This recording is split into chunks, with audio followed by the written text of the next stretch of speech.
नमस्कार दोस्तों, स्वागत है हमारे चैनल शिवजी साधना में। तो दोस्तों, आज का कहानी बहुत ही रोचक एवं ज्ञानवर्धक है। ये बात उन दिनों की है जब बुद्धा मरवन में अपना समय व्यतीत कर रहे थे।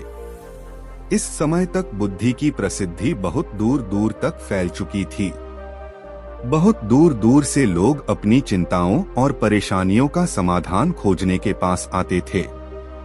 ऐसे ही एक दिन जब बुद्धा मरवन में अपने शिष्यों को प्रवचन दे रहे थे, तो एक अधेड़ उम्र का व्यक्ति अपने 18 वर्ष के पुत्र को अपने साथ लिए बुद्धि की तरफ चला आ रहा था।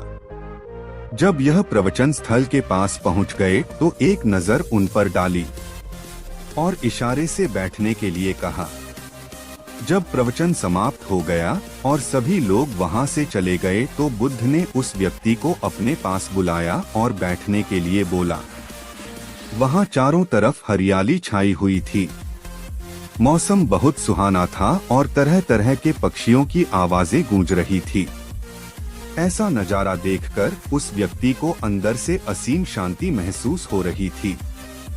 इसके बाद बुद्ध ने उस व्यक्ति से आने का कारण पूछा तो इस पर व्यक्ति ने कहा, यह तथागत, मैं 3 दिन की लंबी यात्रा करके अपने पुत्र को आपसे मिलवाने लाया हूँ। ये मेरा इकलौता पुत्र है और ये हर समय थका थका रहता है। ऐसा लगता है जैसे इसके अंदर कोई जान ही नहीं है, कोई प्राणी नहीं है। इसका स्वभाव भी काफी चिड़चिड़ा हो गया है। अगर हम इससे कुछ भी कहते हैं तो यह हमारी छोटी छोटी बातों पर गुस्सा हो जाता है। इसके देखने की क्षमता भी उम्र से पहले ही कमजोर हो गई है और इसके बाल भी सफेद पड़ने लगे हैं। इतनी कम उम्र में इतनी बड़ी उम्र का लगना मुझे तो कुछ समझ नहीं आ रहा। इसके साथ हो क्या रहा है तथागत? मैं अपने पुत्र के स्वास्थ्य को लेकर बहुत चिंतित हूँ। जब मैं अपने पुत्र को वैद्य जी के पास लेकर गया तो उन्होंने कुछ औषधि दी और कहा, अपने पुत्र को तनाव कम लेने के लिए कहो। वो अपने दिमाग में बहुत अधिक तनाव लेता है, इसलिए उसकी ऐसी हालत हो गई है। लेकिन मुझे उनके बहुत समझाने के बाद भी तनाव का मतलब समझ नहीं आया। मुझे नहीं पता कि तनाव होता क्या है, यह किन कारणों से आता है और उसे कैसे अपने पुत्र के दिमाग से निकालूं। लेकिन मुझे सबसे पहले तो ये समझना है कि तनाव होता क्या है। इसीलिए तथागत, मैं आपके पास आया हूँ। कृपया आप मेरी समस्या का समाधान कीजिए। यह सुन बुद्ध उसके पुत्र को बड़े ध्यान से देखते हैं, उसके चेहरे को देखते हैं, उसकी आँखों को देखते हैं और फिर उसके हाथों की नब्ज को भी देखते हैं। यह सारी विधि करने के पश्चात बुद्ध उस व्यक्ति से कहते हैं, तनाव लेना तो कोई नहीं चाहता, लेकिन फिर भी यह तनाव लोगों के दिमाग को दीमक की तरह पकड़ लेता है और व्यक्ति जान भी नहीं पाता कि वह तनाव में जी रहा है। लेकिन अगर व्यक्ति तनाव के कारणों को अच्छे से समझ लेता है और तनाव के बारे में कोई ऐसा पैमाना बना लेता है जिससे वह जान सके कि वह कितने तनाव में है, तो वह इस समस्या का समाधान भी खोज सकता है। सबसे पहले तो तुम ये समझो कि तनाव होता क्या है। जब भी कोई व्यक्ति कोई काम कर रहा होता है लेकिन उसका मन कहीं दूर भटक रहा होता है, कल्पनाओं में होता है, तो उसके शरीर और मन के बीच एक दूरी पैदा हो जाती है। यह दूरी जितनी अधिक होगी, व्यक्ति उतनी ही ज्यादा बेहोशी की अवस्था में होता है और शरीर व मन के बीच की इसी दूरी, इसी खिंचाव को तनाव कहा जाता है। आखिर कोई पसंदीदा खेल खेलने के बाद व्यक्ति चुस्ती और प्रसन्नता से क्यों भर जाता है, जबकि उसने तो अपने शरीर को थकाया है। लेकिन समझने वाली बात यह है कि खेलते समय मन और शरीर एक साथ पूरी तरह से उस खेल में केंद्रित होते हैं, जिससे शरीर और मन के बीच दूरी पैदा नहीं होती और कोई तनाव पैदा नहीं होता। और अगर दिमाग में कोई तनाव था भी तो वो भी दूर हो जाता है। लेकिन इसके विपरीत, जब हम कोई ऐसा काम करते हैं जो हमें पसंद नहीं है, तो हमारा ससुर तो उस काम को कर रहा होता है, लेकिन हमारा मन कहीं दूर कल्पनाओं में भटक रहा होता है, जिससे शरीर और मन के बीच एक दूरी पैदा हो गई और तनाव ने जन्म ले लिया। इसीलिए व्यक्ति को एक समय पर सिर्फ एक ही काम करना चाहिए और अपने तन और मन की सारी शक्ति उसी एक काम पर लगा देनी चाहिए, जिससे व्यक्ति के अंदर तनाव पैदा ही ना हो। इसके बाद बुद्ध ने कहा, तनाव पैदा होने के मुख्य 8 कारण होते हैं और जिसने इन कारणों को समझ लिया वो जीवन भर तनाव मुक्त रह सकता है। मुख्य कारणों में सबसे पहला कारण है अति महत्वाकांक्षी होना। महत्वाकांक्षी होना अच्छी बात है, लेकिन क्या कभी आपने इस बात पर ध्यान दिया है कि इंसान के लक्ष्य कभी पूरी ही नहीं होते। उसका एक लक्ष्य पूरा हुआ नहीं कि वह दूसरे की तरफ भागने लगता है, दूसरा पूरा हुआ तो तीसरे की तरफ, और इस तरीके से वो अपने लक्ष्यों को पाने के लिए जिंदगी भर गोल गोल घूमता रहता है। इसीलिए जो व्यक्ति अति महत्वाकांक्षी होता है, जिसने बड़े बड़े लक्ष्य बनाए होते हैं, वह वर्तमान में कभी रह ही नहीं पाता।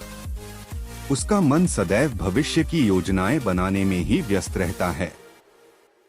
उसका शरीर तो वर्तमान में रहता है, लेकिन भविष्य में ही रहता है, जिससे मन और शरीर के बीच दूरी पैदा हो जाती है और वह तनाव भरी जिंदगी जीने लगता है। बुद्ध के मुंह से यह बात सुन उस लड़के ने कहा, बुद्ध, तो फिर इसका मतलब है कि हमें लक्ष्य नहीं बनानी चाहिए, क्योंकि लक्ष्य बनाना भी तो महत्वाकांक्षा ही है। इस पर बुद्ध ने कहा, जीवन में लक्ष्य बनाना कोई गलत बात नहीं है, लेकिन समस्या तब उत्पन्न होती है जब वो अपना पूरा ध्यान उस लक्ष्य से मिलने वाले परिणाम पर ही लगा देते हैं और उसके परिणाम की चिंता करते रहते हैं। व्यक्ति को वर्तमान में जीना आना चाहिए। आप लक्ष्य बनाइए और उस लक्ष्य की प्राप्ति के लिए कड़ी मेहनत करिए, लेकिन साथ ही साथ आपको इस बात का भी ज्ञान होना चाहिए कि आप अभी वर्तमान में जी रहे हैं और वर्तमान ही सत्य है। बुद्ध ने आगे कहा, तनाव का दूसरा सबसे बड़ा कारण है ईर्ष्या। जब व्यक्ति ईर्ष्या और जलन से भर जाता है तो उसका मन अंदर से सड़ने लगता है। ईर्ष्या एक आंतरिक घाव है। आंतरिक घाव यानी मन का घाव व्यक्ति के शरीर का घाव तो भर सकता है, लेकिन मन का घाव कभी नहीं भर सकता। इसीलिए व्यक्ति को दूसरे की खुशी और तरक्की से कभी ईर्ष्या नहीं करनी चाहिए, क्योंकि तनाव का कारण है। इसके बाद बुद्ध ने तनाव का अगला कारण बताते हुए कहा कि आरुषिपूर्ण काम करने से भी मन में तनाव पैदा होता है। फिर जो काम करना हमें पसंद ही नहीं कारण होता है, जिसका में हमारी रुचि ही नहीं है, उस काम में हमारा मन लग ही नहीं पाएगा। और इशारा करते हुए कहा, शरीर तो पिता होने के नाते तुम्हारे, लेकिन हमारा मन कल्पनाओं की अपेक्षाएं रहेगा कि तुम्हारा पुत्र एक बहुत ही कामयाब इंसान बने, तुम्हारा नाम रोशन हो जाता है जैसा तुम चाहते हो। इसीलिए इंसान को हमेशा अपनी रुचि के अनुसार ही कार्य करनी चाहिए। लेकिन व्यक्ति ने ये पता कर लिया कि सारी अपेक्षाएं पूरी काम करना पसंद है और वो उसी काम को अपने जीवन का लक्ष्य बना लेता है, तो फिर वो काम उसके लिए काम नहीं बल्कि खेल बन जाता है, करने लगता है। जरा सोचो कि अगर तुम्हारा बेटा तुम्हारे अनुसार काम नहीं कर रहा और वो नहीं बन पा रहा जो तुम उसे बनाना चाहते हो, तो निश्चित रूप से तुम्हारे दिमाग को तनाव पकड़ लेगा। तुम तनाव से भरा जीवन जीना शुरू कर दोगे और इस तनाव के बस में आकर तुम ऐसा व्यवहार करोगे, ऐसी बातें करोगे कि तुम्हारा अपने पुत्र के साथ संबंध और भी खराब होता चला जाएगा। इसीलिए व्यक्ति को जितना हो सके उतनी कम अपेक्षाएं दूसरों से रखनी चाहिए, और अगर पूरी तरह से तनाव मुक्त रहना है तो दूसरों से अपेक्षा रखना ही बंद कर दो। इसके बाद बुद्ध ने कहा कि शारीरिक कष्ट भी इंसान के तनाव का एक कारण होता है। जब व्यक्ति किसी शारीरिक पीड़ा से गुजर रहा होता है तो उसका पूरा ध्यान बस अपने उस शारीरिक दर्द पर होता है और वो पूरे दिन बस उसी के बारे में सोचता रहता है, जिससे उसका मन दुख के विचारों से भर जाता है और ऐसी स्थिति में व्यक्ति तनावग्रस्त रहने लगता है। यह सुन उस व्यक्ति ने कहा कि हे बुद्ध, शारीरिक दुख तो किसी भी व्यक्ति को हो सकता है, तो फिर क्या हुआ? व्यक्ति जीवन भर तनाव में ही जिएगा? इसका जवाब देते हुए बुद्ध ने कहा कि इंसान को ये बात समझनी चाहिए कि हमारा जीवन दुखों का आधार है। जैसे जैसे हमारा जीवन आगे बढ़ता है, इसमें दुख आते हैं, बीमारियां आती है और फिर अंत में मृत्यु भी आती है। तो बीमारियां इंसान के जीवन का अभिन्न अंग है, कोई इनसे बच नहीं सकता। बस किसी किसी के जीवन में ये समय से पहले आ जाती है तो किसी के बाद में पढ़ाती सबको है। जब इंसान का मन इस बात को अच्छे से समझ लेगा तो फिर वह अपनी बीमारी के बारे में सोच सोचकर ज्यादा तनाव नहीं लेगा, क्योंकि यह हमारे जीवन का अभिन्न हिस्सा है और इसके लिए व्यक्ति को शारीरिक रूप से भी अभ्यास करते रहना चाहिए। अपने जीवन में व्यायाम और स्वस्थ जीवन शैली को भी जगह देनी चाहिए ताकि उसका शरीर लंबे समय तक निरोगी रहकर सही से काम कर सके। तनाव का अगला कारण होता है अपनी योजनाओं को समझने के लिए समय न देना। कुछ लोगों के दिमाग में कोई विचार आया नहीं है कि वो बिना सोचे समझे उस पर काम करना शुरू कर देते हैं और जब उस काम में उन्हें असफलता मिलती है तो वह तनाव से भर जाते हैं, क्योंकि उन्होंने उस काम को शुरू करने से पहले उसके बारे में पूरी जानकारी इकट्ठा नहीं की थी। इंसान को कोई भी काम शुरू करने से पहले उसके अच्छे और बुरे परिणामों के बारे में ठीक से सोच विचार कर लेना चाहिए। इंसान को इस बारे में भी सोच लेना चाहिए कि अगर ये योजना सफल नहीं हुई तो फिर इसके बाद मैं क्या करूंगा। इसलिए व्यक्ति को अपनी योजनाओं को ठीक से समझने के लिए पूरा समय देना चाहिए ताकि बाद में उस योजना की वजह से तनाव पैदा ना हो। तनाव का 7वां सबसे बड़ा कारण होता है टालमटोल करना, आज के काम को कल पर टालना। आप लोगों ने ये कहावत तो सुनी होगी कि आलसी इंसान के शरीर का सबसे बड़ा शत्रु है। इंसान आलस्य की वजह से आज के काम को कल के लिए टाल देता है और फिर काम को टालना उसकी आदत बन जाती है।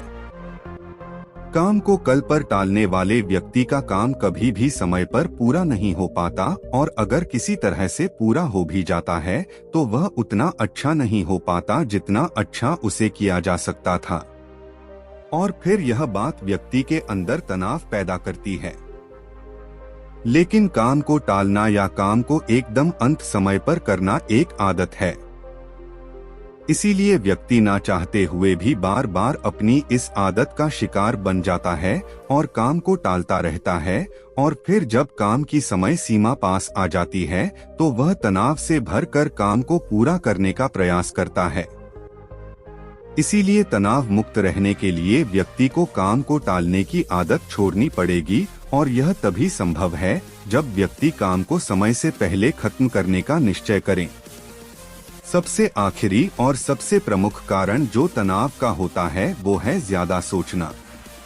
लगातार सोचते रहना भी एक बीमारी है और यह उस व्यक्ति में सबसे ज्यादा पाई जाती है जो कपोल कल्पनाएं करता है, जो अतीत की घटनाओं और भविष्य की बातों के बारे में सोचता रहता है, जो बेवजह के अनुमान लगाता रहता है।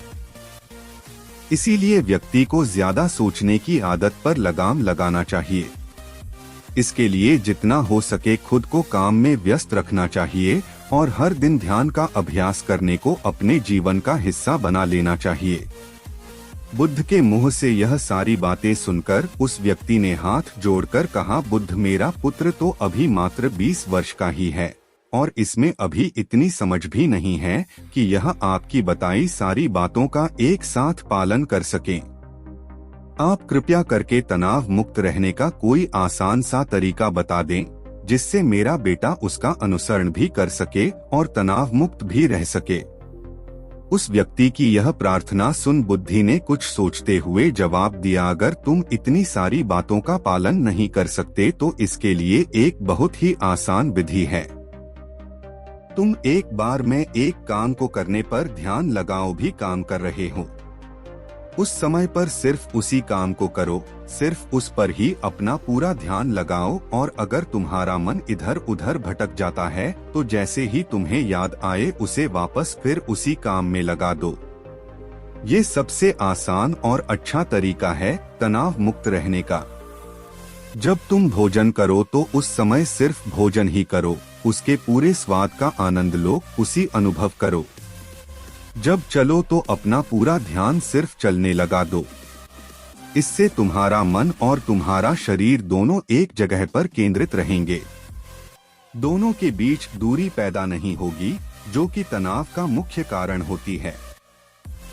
दोस्तों, आज की युवा पीढ़ी एक ही समय पर 2-2, 3-3 काम करने के आदी हो चुकी है, जैसे फोन पर बात करते हुए गाड़ी चलाना, खाना खाते हुए टीवी देखना, ये फोन चलाना, और फिर इनकी शिकायत रहती है कि मैं तनाव में जी रहा हूँ, मेरा मन शांत रहता है, मैं चिड़चिड़ा सा हो गया हूँ। जब कोई व्यक्ति एक ही समय पर 3-3 काम करेगा तो तनाव पैदा होना तो स्वाभाविक है, क्योंकि दिमाग तो एक समय पर पूरा ध्यान लगाकर सिर्फ एक ही काम कर सकता है। पूर्ण रूप से एक ही समय पर 2 कामों पर ध्यान कभी नहीं लग सकता। इसीलिए जहाँ तक संभव हो सके